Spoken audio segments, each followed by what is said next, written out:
था, मैं धमकियां लगाता था, मैं मार्शल लगा दूंगा। इस्लामाबाद के एक निजी 5 स्टार होटल के अंदर पैसों की बोरियां लेकर कौन आया था? मैं आज आपके सामने वो हकायक रखने वाला हूं जिनके बाद आप कभी भी इस किस्म की बातों में नहीं आएंगे।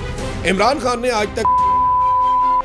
ने आज तक किसी भी ऐसे शख्स को, मैं आपको बताता हूं पाकिस्तान में क्या कुछ होता रहा है।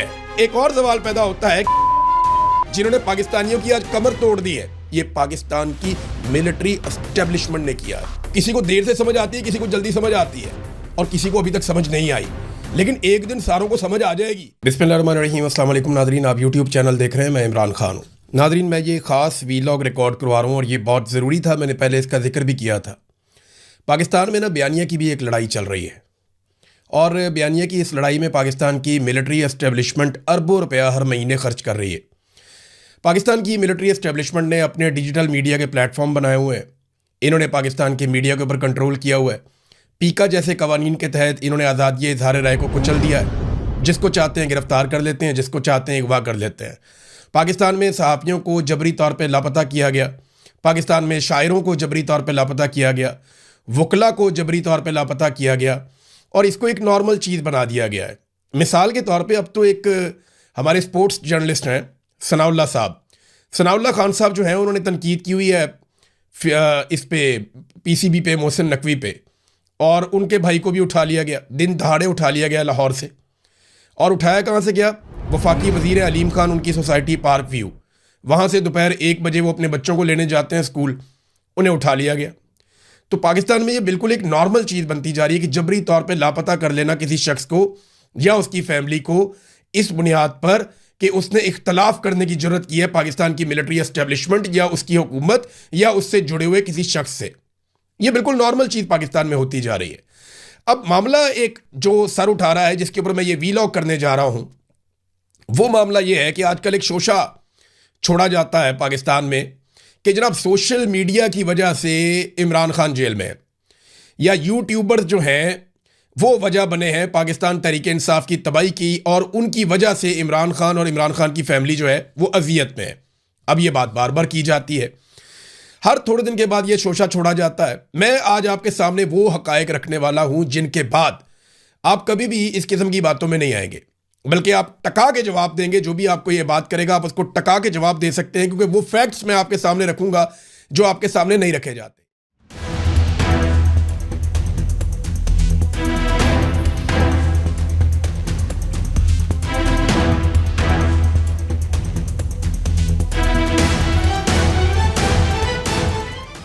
ये अरबों रुपया खर्च करते हैं और एक बात को बार बार करते हैं, बार बार करते हैं, और इतनी बार करते हैं ताकि वो सच लगना शुरू हो जाए।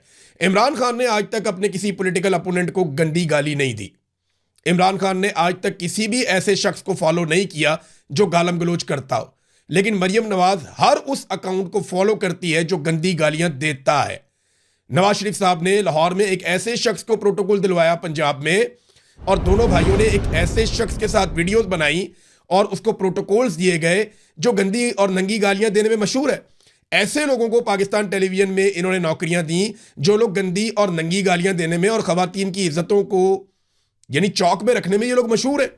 ये लोग हमेशा घटिया और निजी जिंदगी पे मबनी गुफ्तगू करते हैं, जिसका ना कोई सर है, ना कोई पाँव है, और ना हमारा माशरा, ना हमारा मजहब इसकी इजाज़त देता है। बहरहाल ये सिलसिला तो चल रहा है, और ये ऐसा शो करती है जैसे जो कुछ भी हो रहा है पाकिस्तान में आज, या इमरान खान के साथ, या पीटीआई के साथ, या जुल्म है, या बर्बरियत है, ये सारी सोशल मीडिया और यूट्यूबर्स की वजह से हो रही है। तो मैं आपको बताता हूं पाकिस्तान में क्या कुछ होता रहा है। तो क्या वो सारा कुछ भी यूट्यूबर्स ने किया था? कुछ चीजें मैं आपके सामने रखता हूं। जो असल जिम्मेदार है ना, वो हमेशा किसी ना किसी के ऊपर ये इल्जाम डाल देते हैं। आज की तारीख में वो अपने जुल्म, बर्बरियत और जो कुछ भी वो ज्यादती कर रहे हैं पाकिस्तान के साथ, इसका इल्जाम वो यूट्यूबर पे और सोशल मीडिया पे डाल रहे हैं। माजी में भी वो इसी तरह की चीजों के पीछे छुपते रहे हैं। यानी कभी ये मजहब के पीछे छुप जाते हैं, कभी ये हुब्बुल वतनी के पीछे छुप जाते हैं, कभी ये यूनिफॉर्म के पीछे छुप जाते हैं, कभी नजरिया ज़रूरत के पीछे छुप जाते हैं, और कभी कौमी मफाद के पीछे छुप जाते हैं। ये कुछ ना कुछ करके जवाब घड़ लेते हैं अपने 2 नंबर और गलत इक़दामात का। अपने ज़ाती फ़ायदों के लिए ये मुल्क को नुकसान पहुंचाते हैं, और हमेशा इनके पास एक नया जवाब होता है।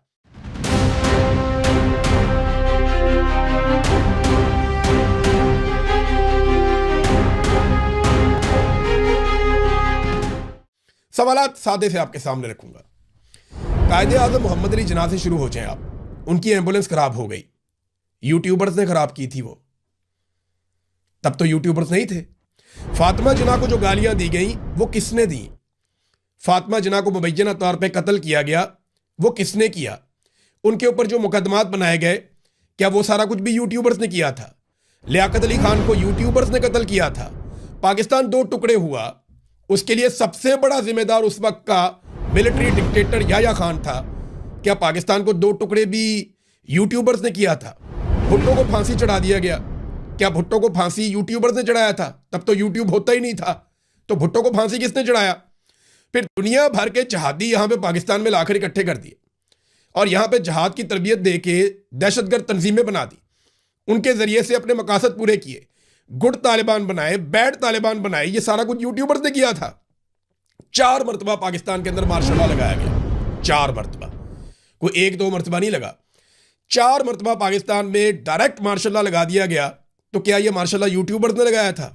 बार बार अवामी हुकूमतों के तख्ते उल्टाए गए, कभी बेनजीर, कभी नवाज शरीफ, कभी इमरान खान, कभी नवाज शरीफ, कभी जरदारी, कभी गिलानी। ये सारे जो तख्ते उल्टाए गए, क्या ये सारे तख्ते हुकूमतों के यूट्यूबर्स ने उल्टाए हैं? बार बार अवामी हुकूमतें इन्होंने गिराई हैं। बेनजीर भुट्टो की नंगी तस्वीर फेंकी गई हेलीकॉप्टर से, भुट्टो की जो एहलिया थी मरहुमा, उनकी तस्वीर फेंकी गई। क्या ये यूट्यूबर्स ने की थी सारी बदतमीजी? उस वक्त तो यूट्यूब ही नहीं था, तो यूट्यूबर्स कहां से आए? फिर एक और सवाल पैदा होता है कि आईपीपीज के जो सौदे हुए हैं, जिन्होंने पाकिस्तानियों की आज कमर तोड़ दी है, ये पीपल्स पार्टी के दौर में हुए, पीएमएलएन के दौर में हुए, मुशर्रफ के दौर, क्या ये सारे सौदे जो आईपीपीज के हैं ये यूट्यूबर्स ने किए हैं? एलएनजी के जो टर्मिनल है वो यूट्यूबर्स ने लगाए हैं। जो पाकिस्तान को कर्जों के बोझ के अंदर जकड़ दिया है, ये यूट्यूबर्स ने जकड़ा है। क्या बेनजीर भुट्टो को जो शहीद किया गया या अकबर भुट्टी को शहीद किया गया, ये यूट्यूबर्स ने शहीद किया है? और भाई ये सारे जराइम किसी ने तो किए हैं ना। कौन है जिसने ये जराइम किए हैं? मुझे बताएं, बोर्ड ऑफ पीस में शामिल होने का फैसला यूट्यूबर्स का है या यूट्यूबर्स ने दबाव डालकर किया है? ये रिजीम चेंज के बाद की हम बात कर लेते हैं ना, यानी रिजीम चेंज के बाद ये आइडिया किसका था? क्या यूट्यूबर्स ने कहा था कि आप रिजीम चेंज कर दें पाकिस्तान में? हर चीज उठा के यूट्यूबर्स पर डाल देते हैं, जनाब उनकी वजह से पाकिस्तान को ये हो गया, उनकी वजह से इमरान खान को ये हो गया, उनकी वजह से इमरान खान की एहलिया को ये हो गया। इद्दत वाला घटिया केस यूट्यूबर्स ने कहा था बनाओ या उन्होंने बना कर दिया था? रिजीम चेंज ऑपरेशन का आइडिया किसका था? क्या किसी ने यूट्यूब के ऊपर बैठ के दिया था ये आइडिया कि रिजीम चेंज ऑपरेशन कर दो? ये तो जनरल बाजवा को एक्सटेंशन चाहिए थी। अब लैटरीन में गिरा हुआ पूछे ना उसको उठा के कि जनाब बताएं आपको एक्सटेंशन चाहिए थी। वो ख्वाजा आसिफ चीखता रहता है, हर चौथे दिन बताता है कि वो एक्सटेंशन के लिए मारा मारा फिरता था, मैं धमकियां लगाता था, मैं मार्शल लॉ लगा दूंगा, नहीं तो मुझे एक्सटेंशन दे दो। तो रिजीम चेंज ऑपरेशन का आइडिया किसका था? आधी रात को अदालतें यूट्यूबर्स ने तो नहीं खुलवाई ना। ये लोटे यूट्यूबर ने तो नहीं बनाए थे जिनको सिंध हाउस के अंदर इकट्ठा किया गया था, या इस्लामाबाद के एक निजी 5 स्टार होटल के अंदर पैसों की बोरियां लेकर कौन आया था? क्या यूट्यूबर्स आए थे वो पैसा लेकर? आधी रात को वजीर आजम हाउस के बाहर किसने सिक्योरिटी लगा दी थी? कंटेनर इस्लामाबाद में किसने खड़े कर दिए थे? अदालतें किसने खुलवा दी थी? क्या ये सारे काम भी यूट्यूबर्स ने किए थे?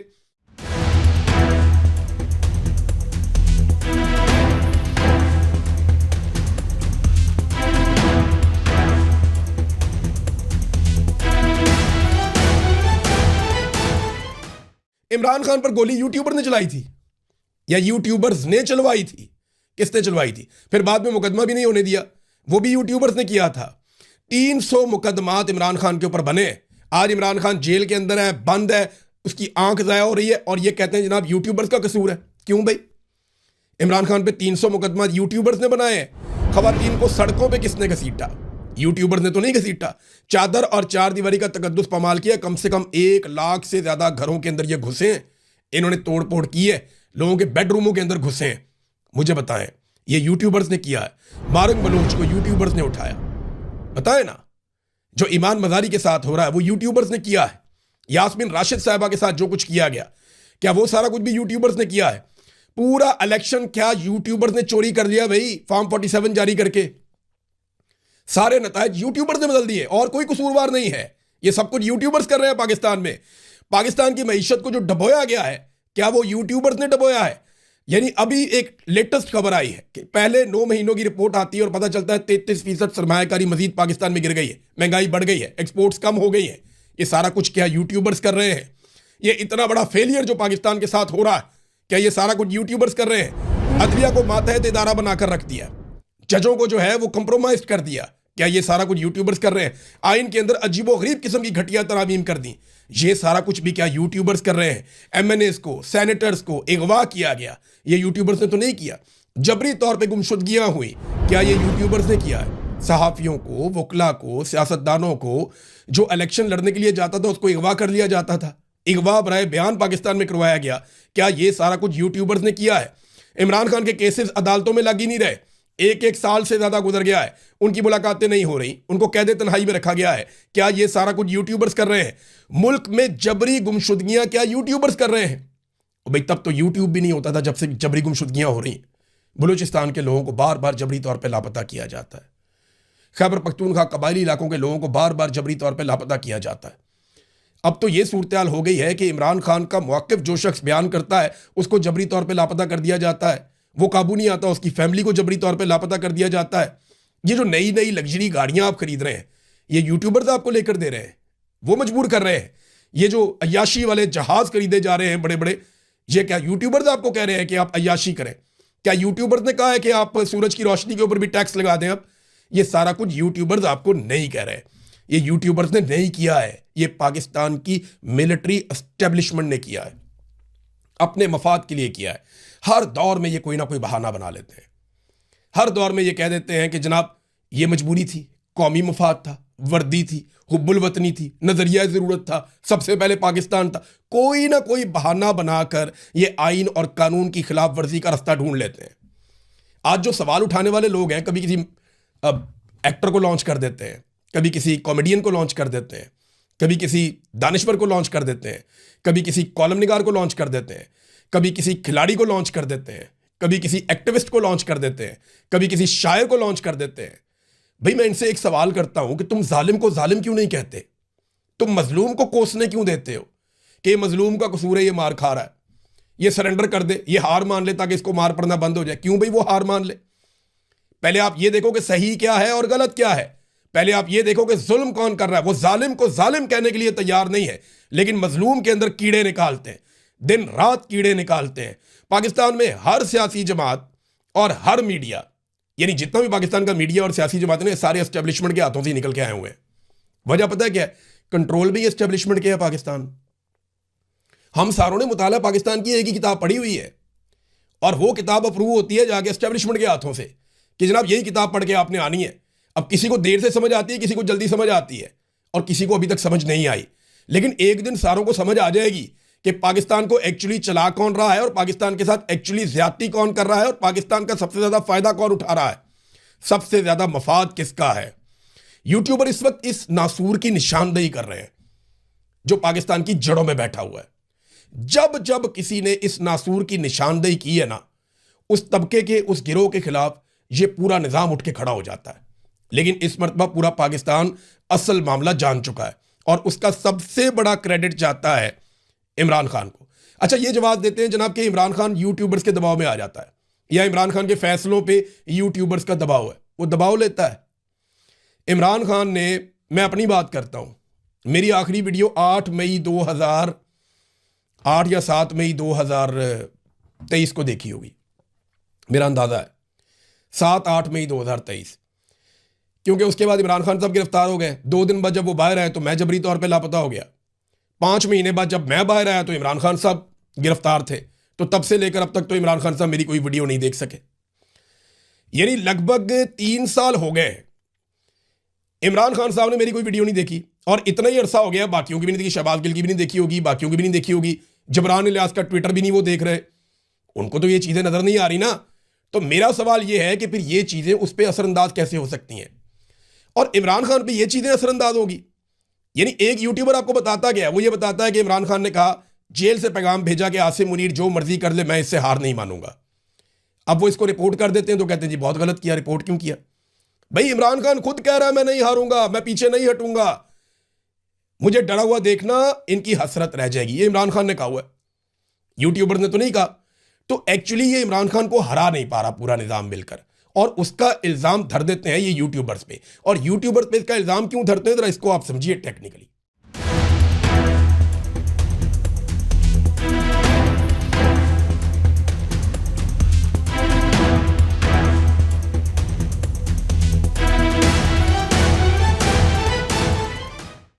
ये इसलिए इल्ज़ाम धरते हैं कि यूट्यूब के ऊपर बैठे हुए जो जर्नलिस्ट हैं वो इनके मोहताज नहीं रहे। अब वो बेचारे अपना दाल दलिया अपना घर का किसी ना किसी तरह करके चला लेते हैं, कुछ ना कुछ करके। फिर ये उन्हें ताने देते हैं कि तुम डॉलरों के लिए काम करते हो, तुम लोग मुफ्त काम करते हो। 8 घंटे की तुम्हारी शिफ्ट है, तुम लोग आते हो आगे अपना काम करते हो 8-10 घंटे बगैर तनख्वाह के काम करते हो। मैं पाकिस्तान के सारे सरकारी इदारों के मुलाजमीन से पूछता हूँ, तनख्वाह नहीं लेते काम करने के? यहाँ तो ऐसे मुलाजमीन तनख्वाह भी लेते हैं, मौजें भी करते हैं, कमीशन भी लेते हैं, मारधाड़ भी करते हैं। क्या तुम लोगों ने जवाब नहीं देना? क्या हमारे घर वाले रोटी नहीं खाते? क्या ये जो बेचारे लोग थोड़े बहुत काम कर रहे हैं, कोई यूट्यूब पे काम कर रहा है, कोई कहीं और काम कर रहा है, कोई बेचारा कोई दिहाड़ी लगा के कोई काम कर रहा है, कई लोग ऐसे हैं जो बेचारे अपने सोशल मीडिया के साथ दीगर काम भी कर रहे हैं, लेकिन वो आपके बयानिए का जवाब दे रहे हैं। तो ये उन पर इल्ज़ाम लगाते हैं डॉलर कमाना चाह रहे हैं। डॉलरों के लिए जंगें लड़ी गई हैं पाकिस्तान में, डॉलरों के लिए अपने बच्चों को उठा के मगरबी ममालिक के हवाले किया गया पाकिस्तान में। अमेरिकन ने कहा था कि ये डॉलर के लिए माँ भेज दें, उस वक्त इनको गैरत नहीं आई। ये उठा के ताने दे देते हैं, क्या तुम लोग बगैर तनख्वाहों के काम करते हो, तुम्हें पैसे नहीं मिलते? मुंह उठा के कह देते हैं जनाब ये डॉलरों के लिए काम करते हैं। ये कोई जवाब नहीं है कि क्योंकि इमरान खान का हमायती सोशल मीडिया एस्टेब्लिशमेंट पर तनकीद करता है इसलिए इमरान खान को इसकी सजा मिलती है। शर्म आनी चाहिए ये बात करने वालों को। गैर आईनी और गैर कानूनी हरकत का कोई जवाब नहीं होता, चाहे आपके ऊपर कितनी भी तनकीद हो। अगर आप गवर्नमेंट हैं, आप रियासत हैं, तो आपको इंसाफ ही देना होता है। आप इस बुनियाद पे नाइंसाफी नहीं कर सकते क्योंकि हमारे ऊपर तनकीद हो रही है लिहाजा हम नाइंसाफी करेंगे। एस्टैब्लिशमेंट तो यूट्यूबर से मुतासिर हो सकती है, मैं ये बात मानता हूं, इनकी जान जाती है, जब भी सच्चाई इनके सामने आती है ना इनकी हवा निकल जाती है। लेकिन इमरान खान को जो लोग जानते हैं ना उन्हें पता है कि वो मीडिया से और सोशल मीडिया से किस हद तक मुतासिर होता है। पूरा पाकिस्तान जोर लगाता था हटाओ उस्मान बुज़दार को, उसने हटाया नहीं? हटाया ना। अगर वो असर लेता तो वो हटा देता। पूरा पाकिस्तान कह रहा था पूरे मुल्क में लॉकडाउन लगाओ कोरोना में, उसने नहीं लगाया ना। अगर वो असर लेता तो वो लॉकडाउन लगा देता। पूरा पाकिस्तान और सब उसकी पार्टी भी उसको समझा रहे थे कि अभी आप पार्टी के इंटरनल इलेक्शन में ना जाओ। उसने मानी किसी की बात? उसने नहीं मानी। सब उसे कह रहे थे कि असेंबलियों से इस्तीफा ना दो, उसने मानी किसी की बात? उसने नहीं मानी। और वो इस दबाव में नहीं आता, ना वो यूट्यूबर्स के दबाव में आता है, ना वो सोशल मीडिया के दबाव में आता है। अगर ये छोटे मोटे यूट्यूब और सोशल मीडिया के दबाव में आता ना तो एस्टैब्लिशमेंट के दबाव में भी आ जाता। उसके बेटे के 2 स्टेटमेंट आपको सुनाता हूँ, उसके बाद मैं इस वीलॉग को ख़त्म करता हूँ। ये सारी कहानी है, ये एस्टैब्लिशमेंट का फैला हुआ प्रोपेगेंडा है और अपने जुल्म को जवाब देने की एक कोशिश है। और ये कुछ नहीं है, ये सिर्फ अपने जुल्म को जवाब देना चाहते हैं। इमरान खान के बेटे ने ये स्टेटमेंट दिया है, मैंने अपनी ज़िंदगी में कभी अपने वालिद को अपने मौक़िफ़ से पीछे हटते हुए नहीं देखा। वो अपनी सियासी पोजीशन छोड़ने या जिलावतनी कबूल करने की बजाय जेल बर्दाश्त करना ज़्यादा बेहतर समझेंगे। अब ये इमरान खान का बेटा गवाही दे रहा है। एक बेटे से ज़्यादा बाप की गवाही कौन दे सकता है? ये कहते हैं वो दबाव में आ जाएगा या उसकी वजह से ये फैसला नहीं कर पा रहा। फिर अगर कुछ बदला है तो ये कि जेल में रहने के बाद उसका ईमान पहले से भी ज़्यादा मजबूत हो गया है। ये भी उनके बेटे ने कहा है कि इमरान खान पहले से ज़्यादा उसका ईमान मजबूत हो गया है, वो अब इतने आराम से काबू नहीं आएगा इनके। और वो इमरान खान ने खुद भी कहा है। तो मेरी गुजारिश है, चाहे किसी एक्टर की दिलादारी हो जाए, किसी क्रिकेटर की दिलादारी हो जाए, किसी और बंदे की, लेकिन मैं एक बात साफ कहूँगा, यार जुल्म को जुल्म कहने की कोशिश करो। जो लोग मजलूम हैं उनको मत उकसाओ। क्या चाहते हो? शहबाज गिल ने बेचारे ने पहले मार खाई है, तुम चाहते हो वापस आके फिर मार खाए? मैंने खाई है ना मार, 5 महीने मार खाई है।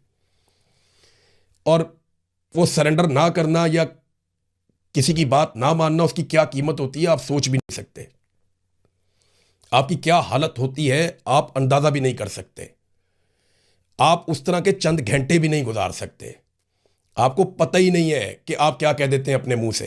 तौबा करें अल्लाह से, अल्लाह ताला को आपकी कोई बात नापसंद ना आ जाए। लोगों की दिलादारी ना करें। ये कोई शौक से सारे लोग ये काम नहीं कर रहे, सारे अपनी जान जोखिम में डाल के ये काम कर रहे हैं। अपने आप को खतरे में डाला हुआ है सारों ने। या मिलिट्री एस्टेब्लिशमेंट के खिलाफ मौक़िफ़ बनाना कोई आसान नहीं है। इमरान खान भी अपनी जान से खेला हुआ है। आपको क्या लगता है कि इमरान खान सरेंडर कर देगा तो कोई उम्मीद बाकी रह जाएगी? उसके लिए आवाज़ उठाएं, जुल्म को जुल्म कहना सीखें। और अगर आप जुल्म को जुल्म नहीं कह सकते ना तो आपकी बड़ी मेहरबानी है, आप खामोश रहें और जो लड़ रहे हैं ना उन्हें लड़ने दें। अब तक के लिए इतना ही, बहुत शुक्रिया आपका। अल्लाह हाफ़िज़।